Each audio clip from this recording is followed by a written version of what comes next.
Okay sir, अभी हमारा जो ये स्ट्रीमिंग है लाइव चालू हो चुका है यूट्यूब पे, तो जो लोग हमारे को बाद में भी सुनना चाहते हैं ये वाले टॉपिक को, तो लाइव जाके यहाँ यूट्यूब पे हमारे चैनल पर जाकर इसको सुन सकते हैं।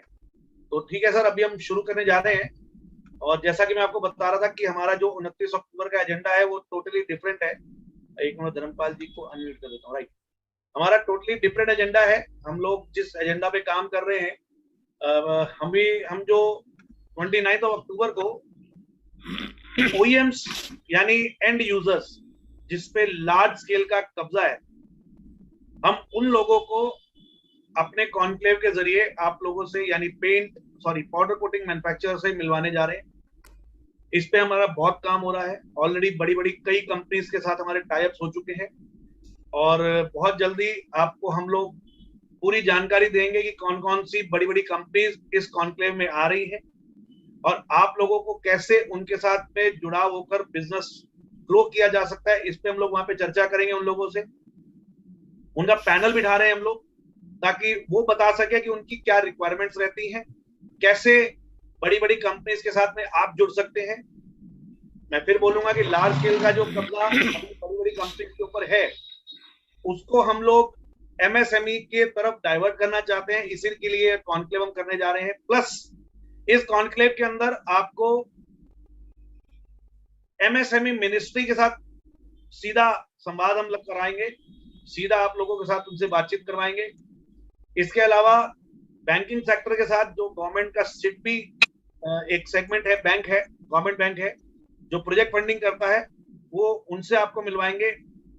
और ऑफ कोर्स हमारा टेक्निकल पैनल तो बैठेगा ही आपके ओपन क्वेश्चंस लेने के लिए, जैसे हम ये वेबिनार्स में कर रहे हैं। उससे काफी आगे बढ़कर हम लोग आपके साथ कॉन्क्लेव में ऑफलाइन आमने सामने आपके साथ करेंगे। तो अभी हम शुरुआत करने जा रहे हैं। धर्मपाल गोस्वामी जी हमारे साथ जुड़ चुके हैं। आज का टॉपिक जैसे आपको पता है, application and precaution part 1। Dharmpal ji. Good evening to all. मैं Dharmpal Goswami from Durolac paints.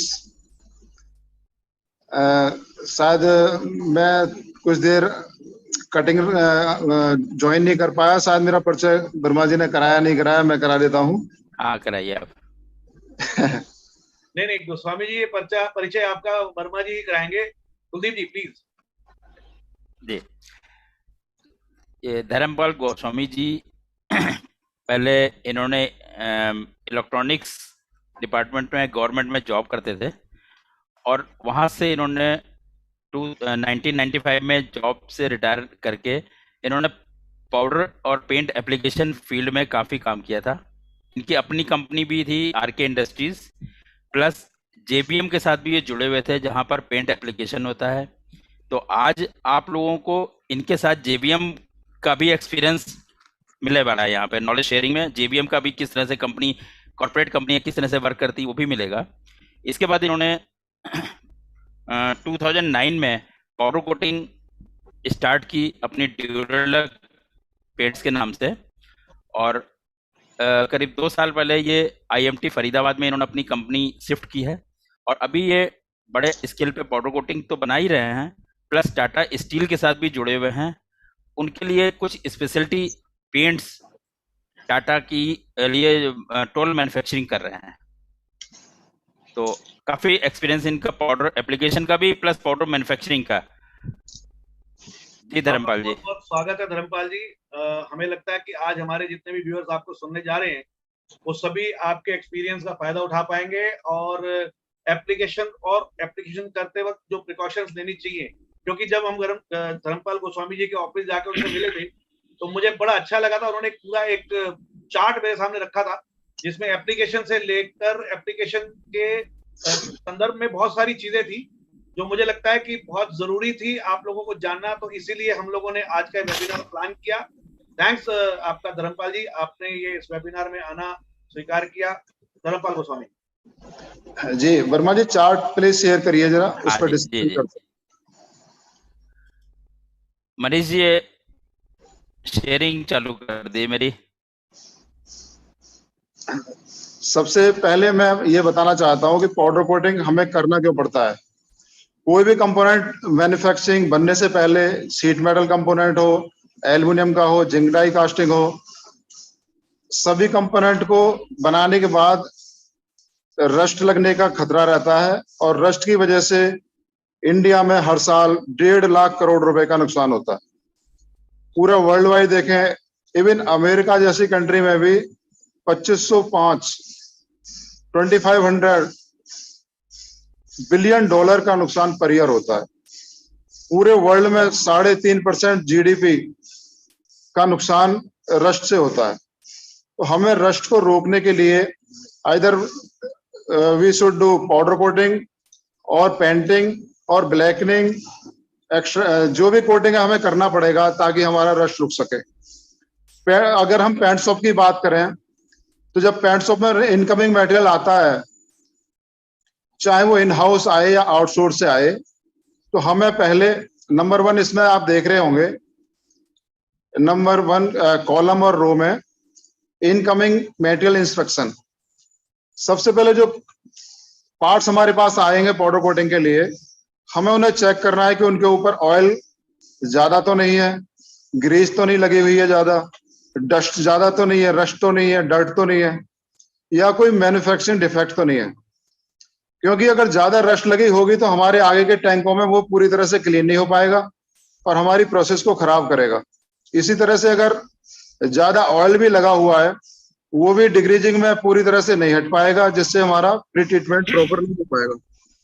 तो अगर ज्यादा रस्ट लगा हुआ है तो हम उसे ऑफलाइन डीरस्टिंग करेंगे, और ज्यादा ऑयल लगा हुआ है तो हम उसे ऑफलाइन डिग्रीजिंग करेंगे with the help of camel hair brush and MTO diesel या कोई थिनर यूज करेंगे। करने के बाद हमारा पहला टैंक आता है डिग्रीजिंग टैंक।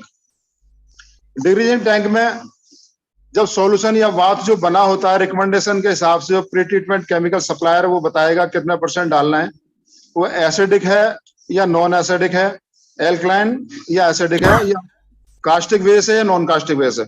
जनरली हम लोग नॉन कास्टिक बेस डिग्रीजिंग यूज करते हैं। उसका बेनिफिट ये है कि ये आगे ओवरलैपिंग नहीं होता और पानी में अच्छी तरह से वाश हो जाता है, जबकि वो जो कास्टिक बेस डिग्रीजिंग है उसको टेम्परेचर भी ज्यादा चाहिए और वो ओवरलैपिंग होके हमारे अगले बात को खराब करता है।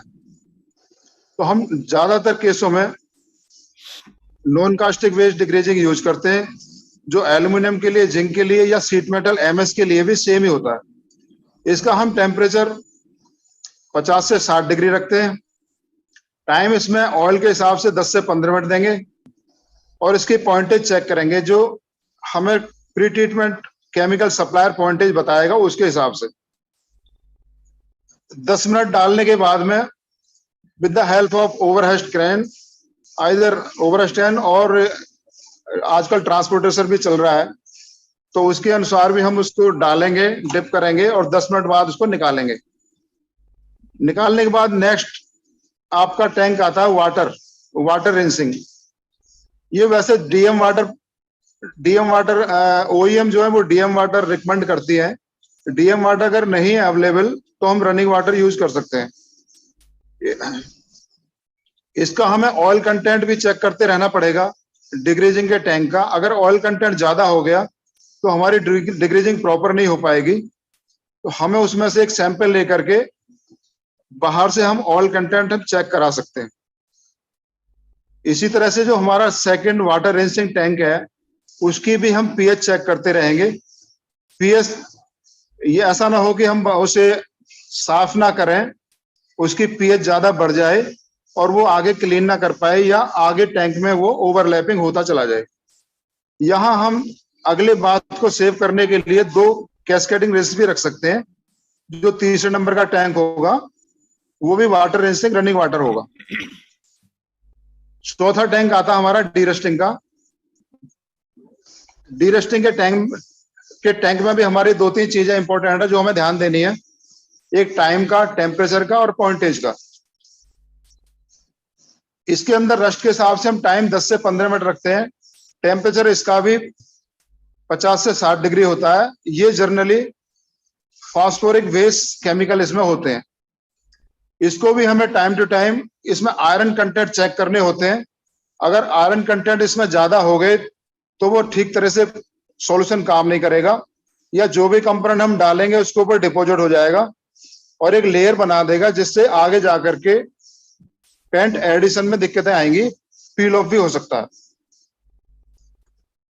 नेक्स्ट टैंक आता है हमारा वाटर रिंसिंग, जो डीरस्टिंग से अगला टैंक है। उसकी भी वो भी हमारा रनिंग वाटर ही होगा। उसकी हम पीएच चेक करते रहेंगे और टाइम टू टाइम उसे डिस्कार्ड करेंगे। इसके बाद नेक्स्ट टैंक आता, हम इसमें भी हम 2 वाटर रिंसिंग रख सकते हैं, जिससे हमारा आगे का टैंक सेफ रहे। वाटर रिंसिंग 2 रखने के बाद में फिर नेक्स्ट टैंक आता सरफेस एक्टिवेशन।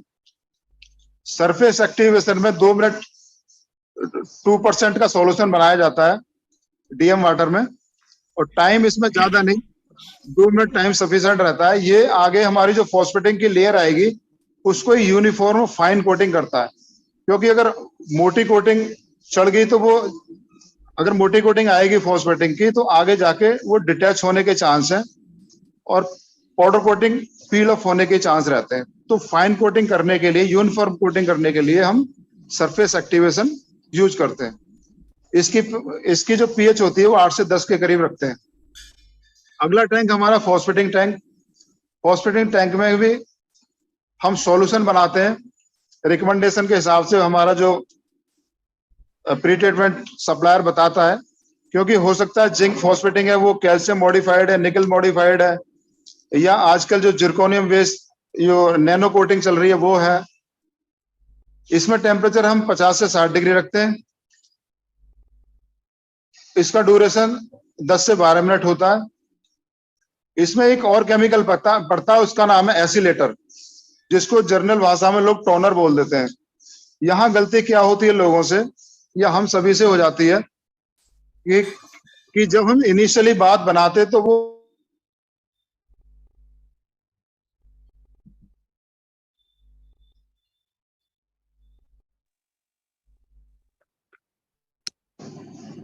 हेलो हेलो चालू रखिए आप। हाँ, एक कॉल आ गई थी। उसको हमें एजिंग करना पड़ता है। अगर हम एजिंग नहीं करेंगे तो यूनिफॉर्म कोटिंग फॉस्फेटिंग की नहीं आएगी। तो एक तो हमें एजिंग करना चाहिए उसको, दूसरा हमें प्रॉपर टेम्परेचर के आने के बाद ही मटेरियल उसमें डालना चाहिए। अगर हम ठंडे या जो डिजायर टेम्परेचर है उससे कम में डाल देंगे तो स्लज फॉर्मेशन हो जाएगी। और ऑपरेटर क्या करता है, जो स्लज जब नहीं आ रही होती है लो टेम्परेचर में, तो वो टोनर या एसिलेटर डाल देता है। और ठंडे बाथ में ऑयल या ठंडे बाथ में जब हम एसिलेटर डालते हैं तो स्लज फॉर्मेशन और ज्यादा हो जाती है और हमारी जो फॉस्फेटिंग की लेयर है वो हार्ड आती है। हार्ड आने से वो आगे जाकर के हमें पील ऑफ के चांस रहते हैं। साल्ट स्प्रे या ह्यूमिडिटी टेस्ट, कोई भी टेस्ट पे पास नहीं कर पाता। इसके बाद अगला टैंक आता है डीएम वाटर रिंस। ये डीएम वाटर में ही बनाया जाता है। इसमें डिप एंड आउट धोने के लिए, जिससे कि जो हमारे जो साल्ट हमारे कंपोनेंट पे आ गया है वो इसमें वाश हो जाए। इसके बाद में लास्ट टैंक है हमारा पैसिवेशन टैंक। इसका टेम्परेचर 60 से 70 डिग्री रखते हैं। ये पैसिवेशन टैंक क्रोमियम बेस भी हो सकता है, क्रोम फ्री भी हो सकता है, क्योंकि पॉल्यूशन की वजह से क्रोम फ्री ही आजकल रिकमेंडेड है, जिससे कि इन्वायरमेंट को भी नुकसान ना हो। इसका टेम्परेचर ज्यादा इसलिए रखते हैं जिससे कि इसमें कंपोनेंट जाए और बाहर निकालते ही जल्दी से सूख जाए। अगर जल्दी से सूखेगा तो हमारी फॉस्फेटिंग की लाइफ ज्यादा रहेगी और पाउडर कोटिंग की भी लाइफ ज्यादा रहेगी, रस्ट आने के चांस कम रहते हैं।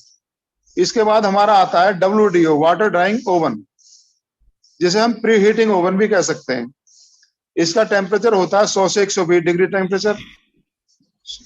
कभी कभी क्या लोग करते हैं, फॉस्फेटिंग के बाद में 150-200 डिग्री टेम्परेचर कंपोनेंट को दे देते हैं, जिससे कि हमारी फॉस्फेटिंग की लेयर खराब हो जाती है और आगे जाके फिर उन्हें दिक्कत आती है, वो समझ नहीं पाते कि कहाँ पे समस्या हुई। तो हमें इसमें ये ध्यान रखना है कि हमें 100-120 टेम्परेचर देना है।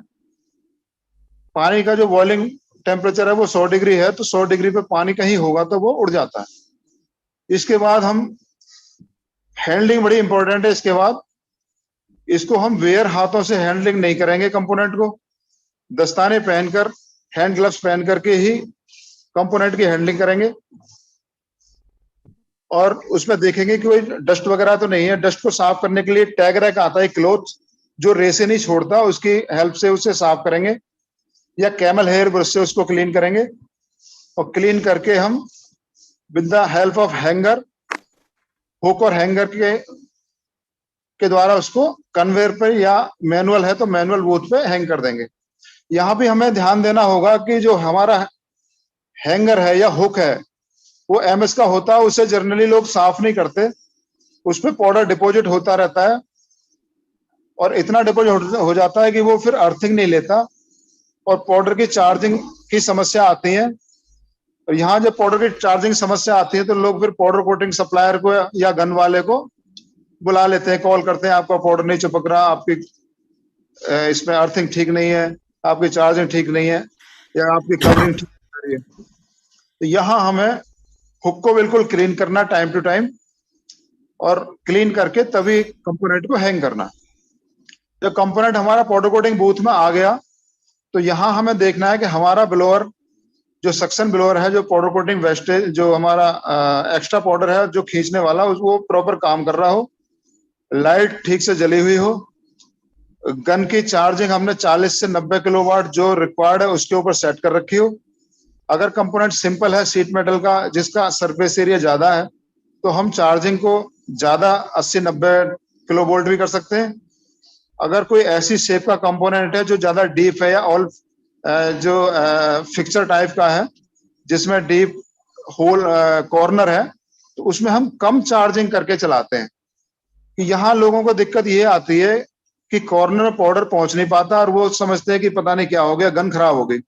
वो गन खराब नहीं होती, वो फैराडे केज इफेक्ट होता है।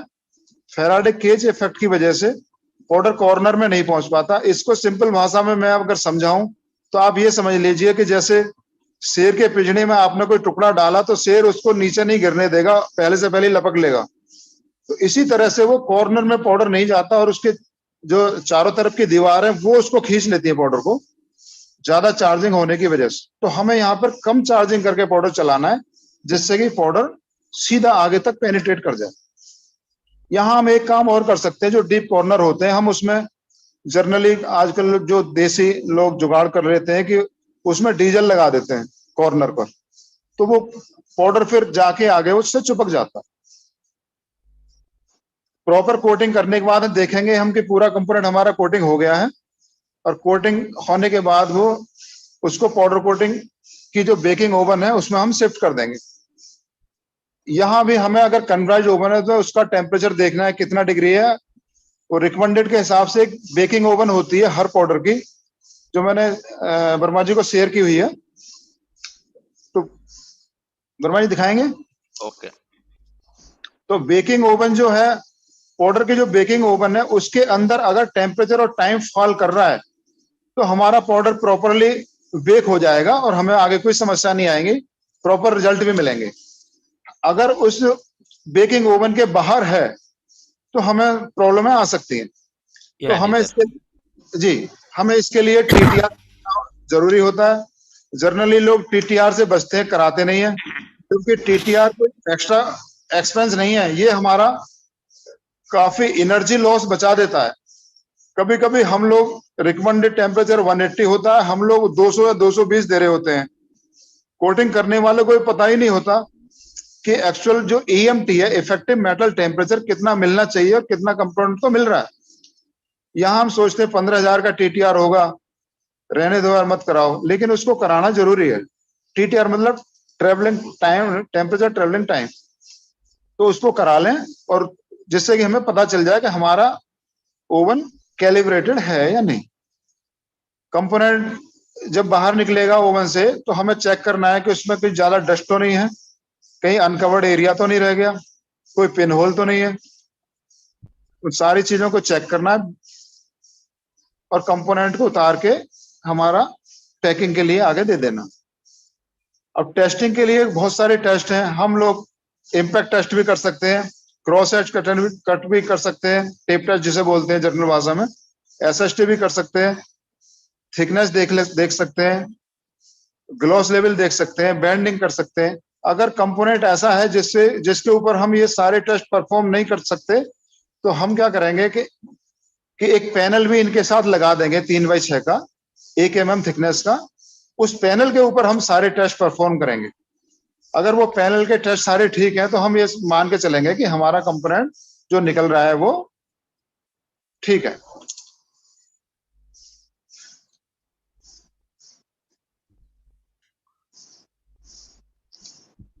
अब क्वालिटी के वर्मा जी जी स्लाइड ले रहे हैं। हाँ, मैंने कहा अगर क्वालिटी के बारे में बात करनी तो क्वालिटी के बारे में फिर बहुत बड़ा चैप्टर है।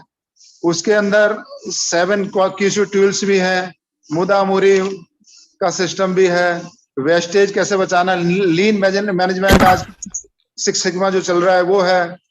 वो एक ही चैप्टर में कवर नहीं हो पाएगा, वो नेक्स्ट में ही अगर इजाजत हो तो हम करेंगे।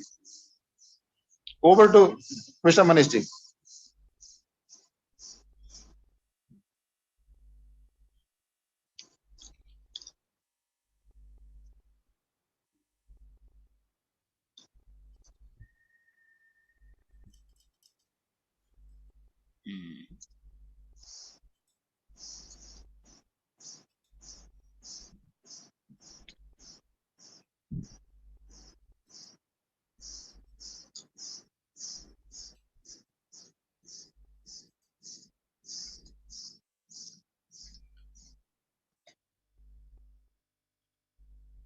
मनीष जी।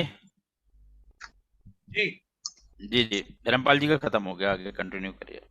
अच्छा चलिए जी, आज आप लोगों ने समझा कि एप्लीकेशन कैसे की जाती है और एप्लीकेशन करते वक्त हम लोगों को इनिशियल्स क्या रिक्वायरमेंट रहती है, और उसके बाद हम जब पाउडर कोटिंग करते हैं तो फिनिशिंग और जो सरफेस की स्मूथनेस और सब चीजों के ऊपर काफी एक अच्छा इम्पैक्ट पड़ता है इस चीज का। तो धर्मपाल जी, अभी हम लोग ओपन क्वेश्चंस ले लेते हैं, किसी का अगर कोई क्वेश्चन रहे तो। और उससे पहले मैं थोड़ा सा फिर आपको बताना चाहूंगा, हमारे जो यूट्यूब पे व्यूअर्स इस समय लाइव में देख रहे हैं वो लोग भी, और जितने लोग हमारे साथ जुड़े हुए हैं वो लोग भी, आने वाली 28 अक्टूबर को इसी साल में हम लोग जो दिल्ली के अंदर कॉन्क्लेव करने जा रहे हैं, इसमें हम लोग ये कोशिश कर रहे हैं कि OEMs और एंड यूजर्स को आपके साथ मिलवाएं, यानी पाउडर कोटिंग मैन्युफैक्चरर्स को मिलवाएं, ताकि जो लार्ज स्केल उनको सर्व कर रहा है OEMs को ये भी पता लगे कि MSME भी उसी के टक्कर का मटेरियल दे सकती है आप लोगों को। और मेरा आपसे यही एक रिक्वेस्ट रहेगा कि इस कॉन्क्लेव को आप मिस मत करना, आपको बिजनेस पॉइंट ऑफ व्यू से बहुत बेनिफिट मिलने वाला है और उन लोगों के साथ जुड़ने का मौका मिलने वाला है जो एक अभी तो फिलहाल लार्ज सेल के साथ जुड़े हैं, लेकिन आप उनको अच्छे से उनको कैटर कर सकते हो, आप उनका जो भी रिक्वायरमेंट है उसको फुलफिल कर सकते हो। तो इसी को मद्देनजर रखते हुए हमने कॉन्क्लेव किया है, और साथ में आप लोगों को जो गवर्नमेंट के साथ में आमने सामने MSME मिनिस्ट्री के साथ में बिठाने जा रहे हैं, और साथ में हम आपको फंडिंग के तौर पर सिडबी को बुला रहे हैं। तो इस तरह से हमारा एक पूरा पैकेज कॉन्क्लेव पे पाउडर कोटिंग इंडस्ट्री के लिए होने वाला है। तो डोंट मिस इट। अभी आप में से कोई भी क्वेश्चन कोई आज के वेबिनार और एप्लीकेशन और प्रिकॉशन से रिलेटेड पूछना चाहे तो आप अपना हैंड रेज कर सकते हैं। किसी का भी क्वेश्चन हो एप्लीकेशन से रिलेटेड, अभी जो धर्मपाल जी ने बताया उससे रिलेटेड आपका कुछ भी क्वेश्चन हो तो आप हैंड रेज कर सकते हैं, हम आपको अनम्यूट कर देंगे। हैंड रेज करने के लिए जूम में ऑप्शन रहता है, या आप डायरेक्टली अपना वीडियो ऑन करके अपना हैंड रेज कर सकते हैं, हम आपको उसी समय अनम्यूट कर देंगे। आप में से जो भी क्वेश्चन को पूछना चाहे तो पूछ सकते हैं। मनीष जी, हमने जब पाउडर कोटिंग स्टार्ट की थी जी तो हमें ऐसी ऐसी समस्या आई थी, आप यकीन नहीं करेंगे। एक रोहतक से कॉल आया कि हमारे पाउडर में डस्ट बहुत आ रही है जी, तो आइए हमारी प्रॉब्लम सॉल्व करिए, डस्ट पार्टिकल हम समझ नहीं पा रहे हैं कहाँ से आ रहा है। जी जी जी, आप यकीन नहीं करेंगे, जब हम गए वहां पे हमने देखा, मैंने कहा जी आप पाउडर कोटिंग कैसे करते हैं, तो बूथ में उसने दिखाया कि ऐसे पाउडर कोटिंग करते हैं। हमने कहा ये जो आपका नीचे जो पाउडर गिर जाता है इसका कैसे करते हैं, इसको क्या आप किसी फिल्टर क्लॉथ से फिल्टर करते हैं?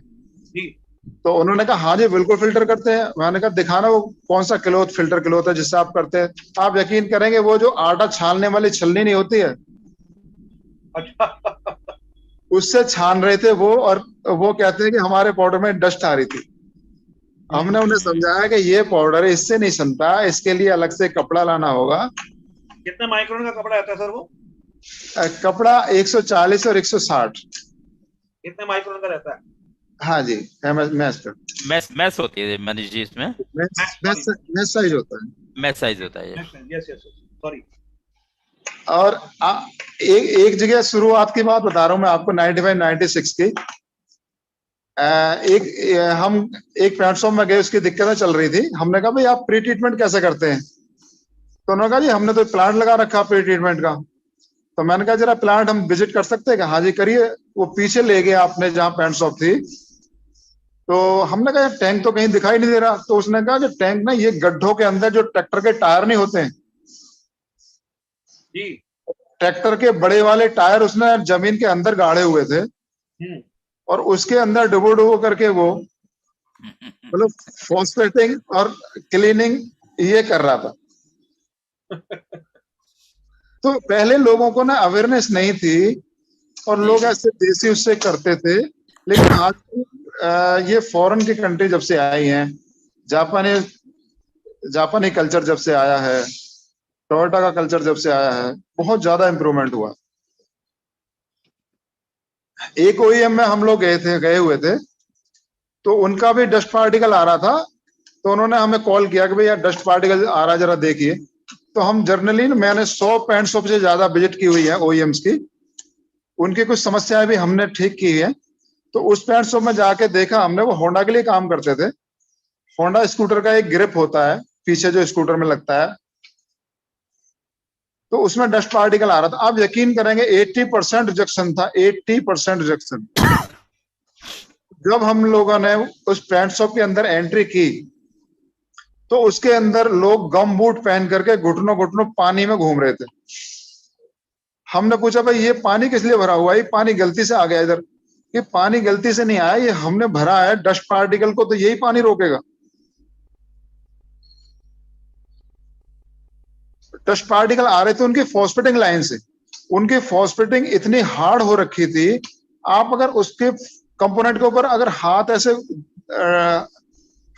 करके देखेंगे, फिर आके देखेंगे, तो उसमें खुद ही पता चल रहा था कि डस्ट पार्टिकल तो फॉस्फेटिंग के अंदर है। हमने उनका 2 दिन के अंदर रिजेक्शन को 10% पे लेके आ गए। बहुत अच्छी बात है। ये बहुत सारी pant shop free of cost, कोई चार्ज नहीं, हमने विजिट करके ठीक की है। और आज भी हम मिलेंगे, कोई भी हमें बुलाए हम आने के लिए तैयार है वर्मा जी के साथ। नहीं, बहुत बढ़िया बात है सर आपकी। और ये बहुत अच्छी बात है जो अभी यहाँ पर हमारे साथ एप्लीकेटर जुड़े हैं या जो भी पेंट शॉप से रिलेटेड लोग जुड़े हैं, मैं समझता हूँ कि उनके लिए बहुत बढ़िया बात है ये कि आपकी सेवाएं उनको फ्री ऑफ कॉस्ट मिल सकती हैं। अगर आपको कोई भी समस्या आ रही है, कोई भी प्रॉब्लम आ रही है रिगार्डिंग एप्लीकेशन, तो धर्मपाल जी से आप कभी भी मिल सकते हैं। इनका नंबर किसी को चाहिए रहेगा तो मुझसे ले सकते हैं। ये सेवाएं आपको बिल्कुल फ्री ऑफ कॉस्ट मिल सकती हैं। और अभी किसी का कोई क्वेश्चन हो तो आप प्लीज बताइए, कोई आपके पर्टिकुलर कोई समस्या आ रही हो आपको एप्लीकेशन करते वक्त, आपकी पेंट शॉप से रिलेटेड, आपकी गन से रिलेटेड, किसी भी तरह का कोई भी क्वेश्चन, कोई भी आपके मन में शंका अपने प्रोडक्ट को लेकर, अपनी क्वालिटी को लेकर, अपनी फिनिशिंग को लेकर हो, तो कितने बजे चलेगी? 8:30 तक ना? open house and you can ask your question. Anyone कुछ नहीं डालना, सब डाल दो। you are free to say. एक जर्नल प्रॉब्लम के बारे में बात करूंगा। एक बार पैंट शॉप में पिन होल की दिक्कतें आती रहती हैं। रेनी सीजन में पिन होल ज्यादा आता है। इसमें ज्यादातर जो समस्या किस वजह से आती है, इसका एक कारण होता है जो हमारा कंप्रेसर की एयर है, उससे जो मॉइस्चर आती है वो पिन होल पैदा करती है। या कंप्रेसर के एयर के साथ ऑयल भी आ जाता है, उससे भी पिन होल आते हैं। या फॉस्फेटिंग से प्रॉपर अगर प्री ट्रीटमेंट प्री हीटिंग होकर के कंपोनेंट अगर नहीं आ रहा है, तब भी पिन होल की समस्या आती है। एक पैंट शॉप में पिन होल की समस्या आती थी, उसकी पार्टिकुलर एक पैंट शॉप की मैं बात करूंगा। उसमें समस्या कैसे आती थी पिन होल की, कि फर्स्ट हाफ में पिन होल की समस्या नहीं आती थी, लेकिन आफ्टरनून जैसे लंच के बाद पैंट शॉप स्टार्ट करते थे तो पिन होल की समस्या आती थी। किसी को समझ में नहीं आ रहा था कि भाई ऐसी समस्या क्यों आ रही है, सुबह आती नहीं है, शाम को क्यों आ रही है। आप यकीन करेंगे उसका रेमेडी, उसका रीजन क्या निकला। गर्मी ज्यादा हो रही थी, गर्मी का समय था, तो जो वर्कर्स लोग थे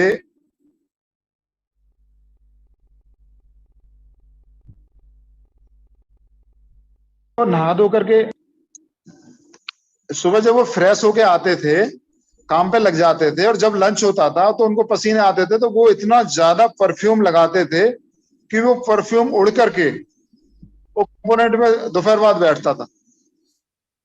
ये समस्या किसी किसी को कोई पकड़ नहीं पाता। हम्म,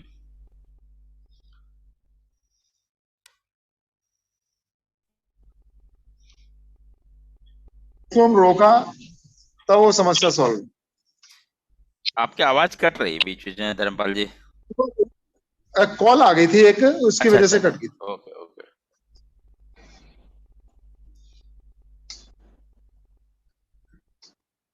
अभी आज बहुत हमने सारी समस्या।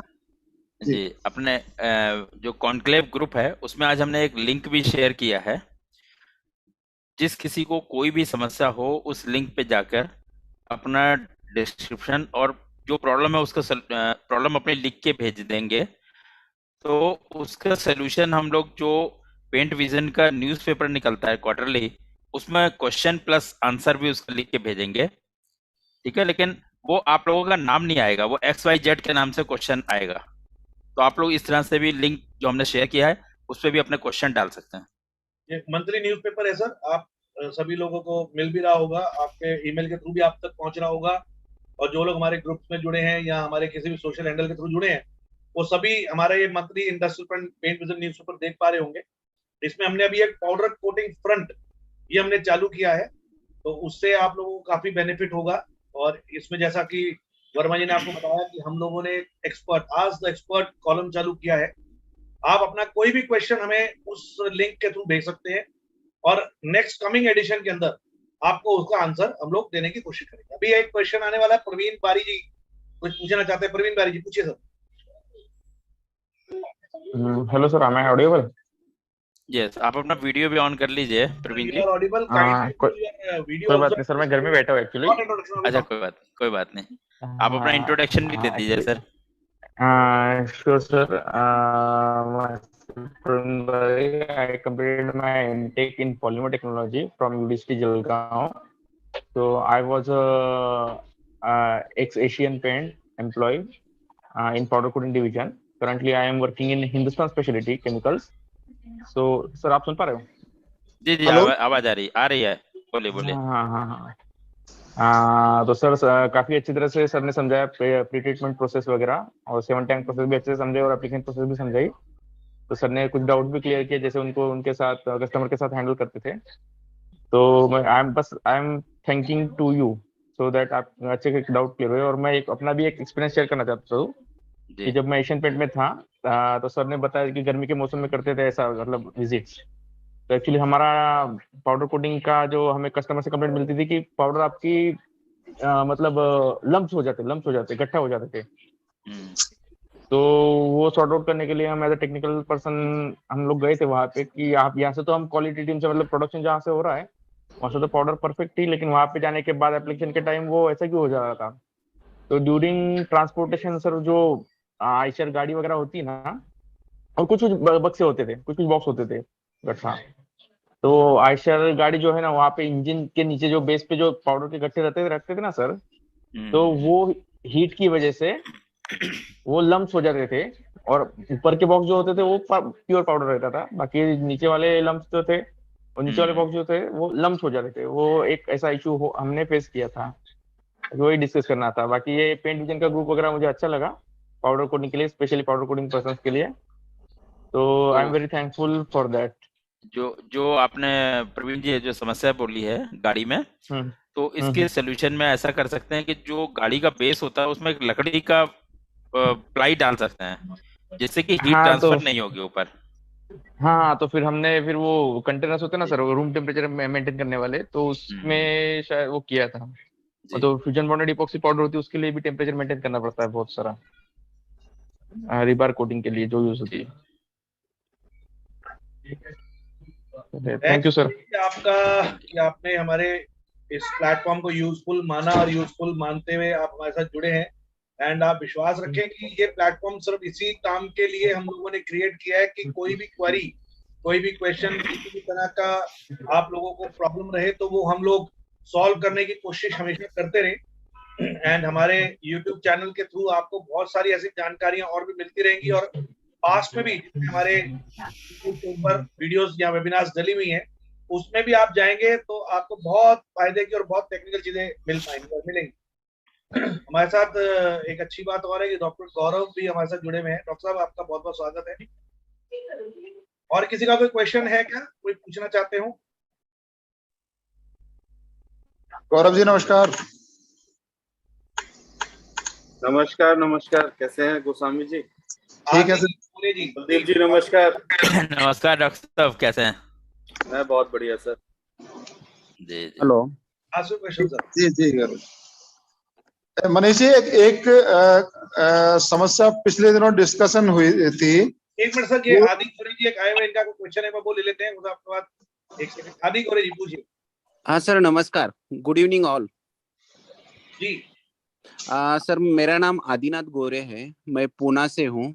जी। हम इंडस्ट्रियल बर्नर में डील करते हैं, हम बर्नर मैन्युफैक्चरिंग करते हैं। एक्चुअली हम पहले क्वेश्चन बताइए सर प्लीज। हाँ, मैं वही बोल रहा हूँ। तो अभी 6 महीने पहले हमने बर्नर मैन्युफैक्चरिंग स्टार्ट किया है, लेकिन हम जो बर्नर को कोटिंग करते हैं, पाउडर कोटिंग, तो वो पाउडर निकलता है। एक सपोज हम बॉक्स में पैक करते हैं तो वो ट्रांसपोर्ट में वो पाउडर निकलता है। तो हमने बहुत बार वो सप्लायर से बात किया, लेकिन उसका सॉल्यूशन नहीं मिल रहा है। तो क्या उनको बताना पड़ेगा?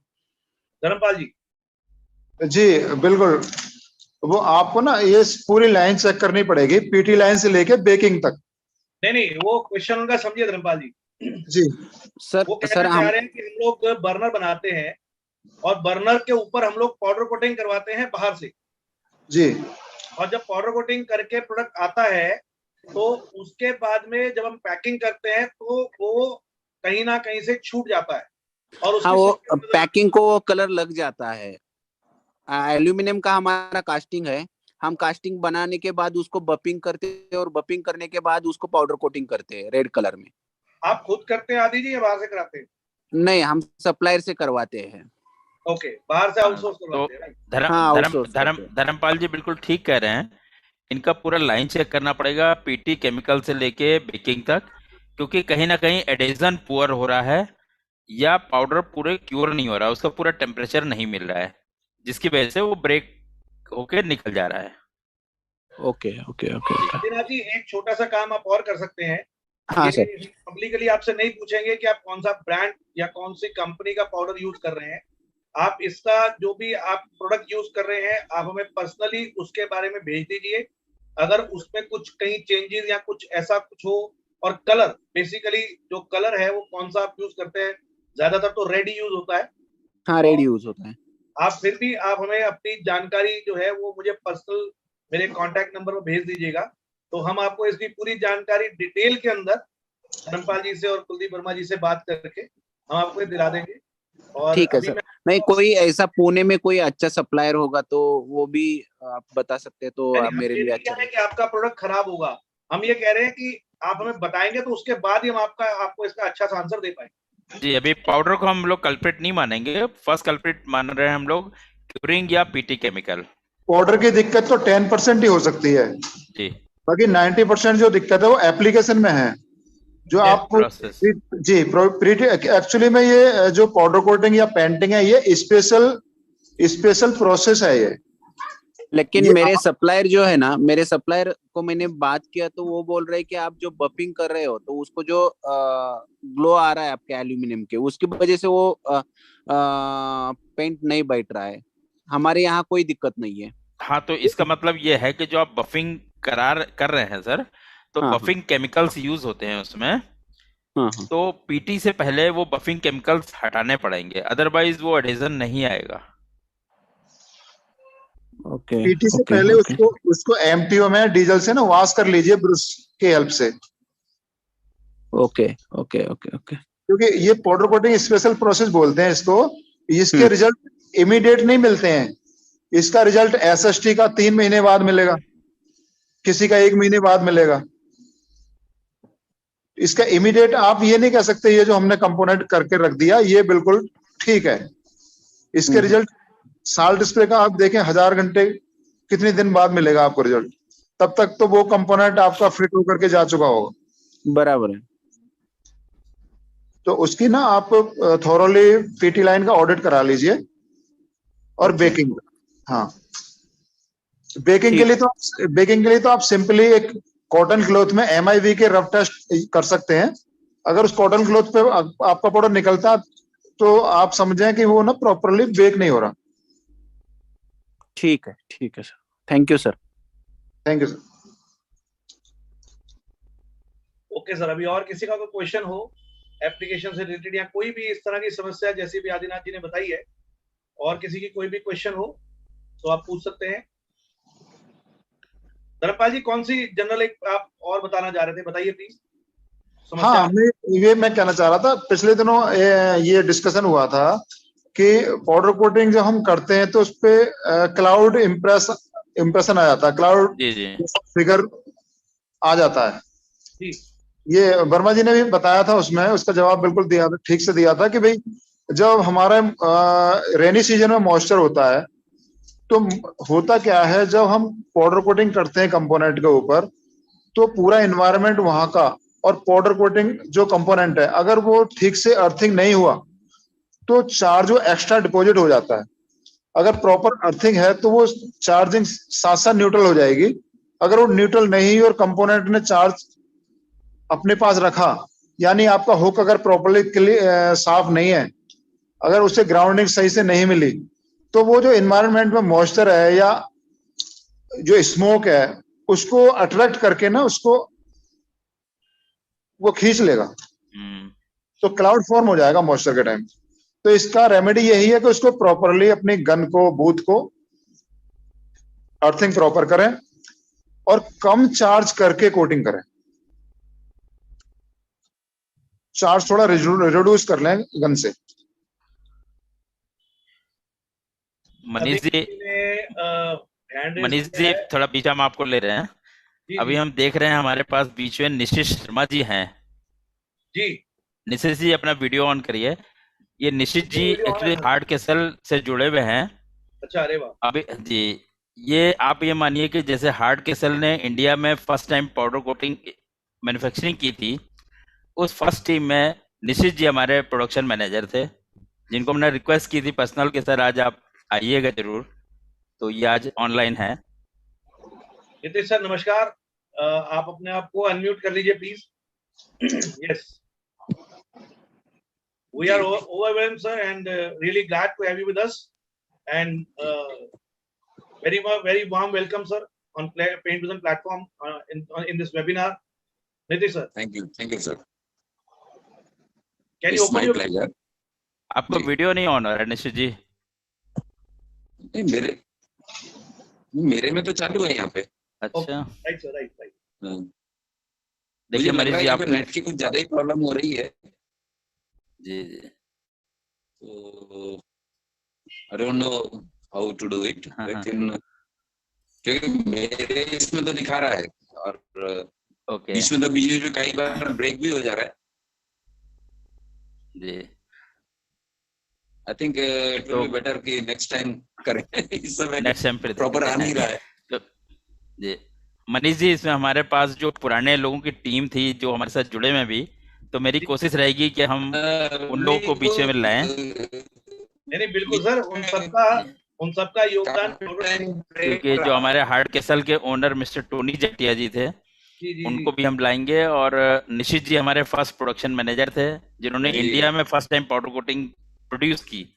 तो और इसी तरह लोग पूरा मैं कहूंगा कि पाउडर कोटिंग इंडस्ट्री को यूजफुल कुछ हो पाए, तो एक वेबिनार अगर सर भी हमें दे सके तो वो भी हम रखेंगे। अभी एक क्वेश्चन आ रहा था घनश्याम पटेल जी के यहाँ से। घनश्याम जी, अपने आप को अनम्यूट कीजिए सर।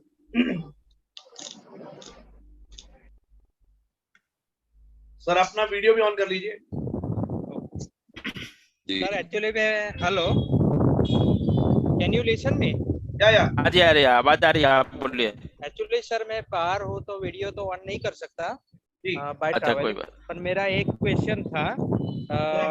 एक बार इंट्रोडक्शन दे दीजिए। हाँ, मैं घनश्याम पटेल और मैं I have completed my post graduation from the I star in the specialization paint technologies Okay. and I have more than 10 years experience in different industry in which I have completed my 6th year in the paint industry and further now I am working in the Ganepo India as a paint technologist in application field. Okay. Right now अभी ये हो रहा कि मैं जब भी GI पे application कर रहा हूँ मैं तो जीआई पे मेरे को इम्पैक्ट टेस्ट नहीं मिल रहा। क्या हो रहा है? जीआई पे इम्पैक्ट नहीं मिल रहा। ओके। हाँ, पाउडर कोटिंग। तो अभी मेरे को पता नहीं चल रहा कि उसमें बोले तो कौन सा मेरे को प्री ट्रीटमेंट प्रोसेस करना चाहिए। जी पटेल जी नमस्कार। हाँ, थैंक यू सर। हाँ हेलो पटेल जी नमस्कार। नमस्कार सर। जीआई पर जो इम्पैक्ट जीआई सीट है ना आपका? हाँ हाँ। जीआई सीट के ऊपर पाउडर कोटिंग का जो एडेशन है वो सबसे ज्यादा होता है। अगर आपका नहीं हो, क्योंकि जो वो प्री ट्रीटमेंट करते हैं पहले जीआई से पहले वो प्रॉपरली मॉनिटर्ड होता है। इसमें गलती क्या होती है कि उसके अंदर वो जो पैसिवेशन करते हैं जीआई के बाद उसको हम रिमूव नहीं कर पाते। हम डायरेक्ट जीआई सीट आया और हमने उसके ऊपर पाउडर कोटिंग कर दिया, या हम सिंपली जो जर्नल पीटी लाइन है उसके थ्रू हम उसे प्री ट्रीटमेंट कर देते हैं, जबकि ऐसा नहीं है। जीआई सीट के लिए हमें जो प्री ट्रीटमेंट करना है उसमें गैल्वनेट होता है, गैल्वनेट केमिकल। गैल्वनेट केमिकल 2% का बनता है। उसके अंदर आप 1 मिनट ही डिप करेंगे तो वो आपके सरफेस को रफ कर देगा। उसके ऊपर इतना एडिशन आएगा। मैंने इसको सैमसंग के लिए हम लोगों ने 5-6 साल काम किया है, सैमसंग वॉशिंग मशीन के लिए। हाँ और सारे टेस्ट पास किए हैं उसने। तो आप गैल्वनेट केमिकल यूज करें, केमिकल जो सप्लायर आपसे ले लें। हाँ वो आप यूज करिए, आपको कभी प्रॉब्लम नहीं आएगी। तो सर ये सप्लायर का डिटेल कुछ मिलेगा जी मेरे को? वो ऑफलाइन आपको बता दिया जाएगा। Okay sir, okay. Thank you sir. Thank you sir, thank you, welcome. Jainendra Chandra ji कुछ हमारे को चैट उन्होंने भेजा है। जैनेन्द्र जी आप खुद पूछना चाहेंगे सर? मैंने आपको अनम्यूट करवाया है, आप प्लीज अपना क्वेश्चन खुद पूछ लें। जैनेन्द्र जी।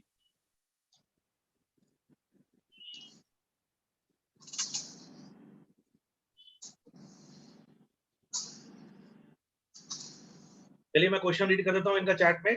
I would like to ask anonymously to host to give us exact KVA to be kept for different types of powder like glossy, satin, matte, structure, textures. So different ये KVA exact पूछना चाहते हैं कि क्या होगा। तो स्वामी जी क्या चीज? इम्पैक्ट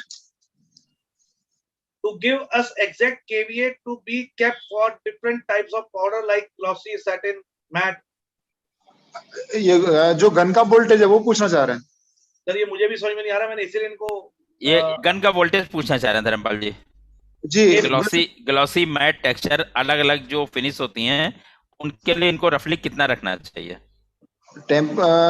वोल्टेज तो उनको वोल्टेज कभी भी पाउडर के ऊपर तो डिपेंड नहीं करता। हाँ अगर मेटालिक फिनिश है तब आपको कम करना पड़ेगा 40-50 के करीब, बाकी तो सभी में सेम रहेगा। वो ऑपरेटर के हाथ के ऊपर है कि वो उसको हैंडल कर ले। अगर हम ज्यादा चार्ज करेंगे तो ज्यादा चार्ज के लिए हमें फिर हाथ भी उसी हिसाब से चलाना पड़ेगा। और आपका अगर ऑनलाइन है, कन्वर्ज प्लांट है, तो जैसे पिछले दिनों में बात हुई थी कि 5 मीटर की स्पीड में तो ऑपरेटर कवर कर लेता है फुल चार्ज करके, और अगर स्पीड उससे ज्यादा है तो फिर रेसिप्रोकेटर जो जटाशंकर जी ने बताया था फिर वो काम करता है, फिर वो अपने हिसाब से सेट होता है वोल्टेज। चलिए बहुत बढ़िया सर। और किसी का कोई क्वेश्चन है क्या? इसको थोड़ा सा सर हम लोग डिटेल मतलब लेमैन लैंग्वेज में ऐसा मान सकते हैं कि जो ग्लॉसी फिनिश होती है उसमें चार्जिंग बहुत जल्दी आ जाती है। तो जैसे हम गन की वोल्टेज 40 से 70 केवी के बीच में रखते हैं तो ग्लॉसी में ये कम कर सकते हैं। लेकिन अगर ये स्ट्रक्चर या टेक्सचर जो रिंगमाल फिनिश होती है उस तरह का पाउडर है तो उसमें चार्जिंग थोड़ा देर से आती है। तो वहां पे इनको 70 kV रखना ही पड़ेगा। ये तो बात कर रहे हैं हम प्लेन पाउडर की। अगर ये पाउडर इनके मेटेलिक हैं तो मेटेलिक में हम लोग ने जब पीछे भी वेबिनार में ये डिस्कस किया था कि उसमें मेटेलिक में जो पाउडर चलाते हैं, अगर वोल्टेज ज्यादा रखी गई है तो थोड़ी देर के बाद में पाउडर की चार्जिंग खत्म हो जाती है और गन को फिर से साफ करना पड़ता है। तो मेटेलिक के केस में इनको 20 kV से ज्यादा नहीं रखना चाहिए, या इनकी गन के ऊपर है जहां पे मिनिमम चार्जिंग आने लगे। मिनिमम चार्जिंग को हम लोग कैसे देखते हैं कि गन का ट्रिगर ऑन करके विदाउट पाउडर चलाए हुए उसके पहले कंपोनेंट के पास में लाएंगे, तो जो कंपोनेंट और गन के टिप के पीछे जो स्पार्क बनता है, जैसे ही वो स्पार्क बनना स्टार्ट हो जाता है उसको हम मिनिमम वोल्टेज बोलेंगे, और वहां पे वो मेटेलिक को करे, ज्यादा वोल्टेज ना बढ़ाए। उम्मीद है शायद। नहीं, बिल्कुल सर, ये बहुत अच्छी आपने जानकारी दी और मैं समझता हूँ कि जैनेंद्र जी को अच्छे से समझ में आ भी गया होगा। राइट, तो आगे बढ़ते हैं सर। अभी हम लोग क्लोजिंग पे हैं, तो अभी किसी का कोई क्वेश्चन बैलेंस हो, कोई रहा हो तो आप क्वेश्चन पूछ सकते हैं।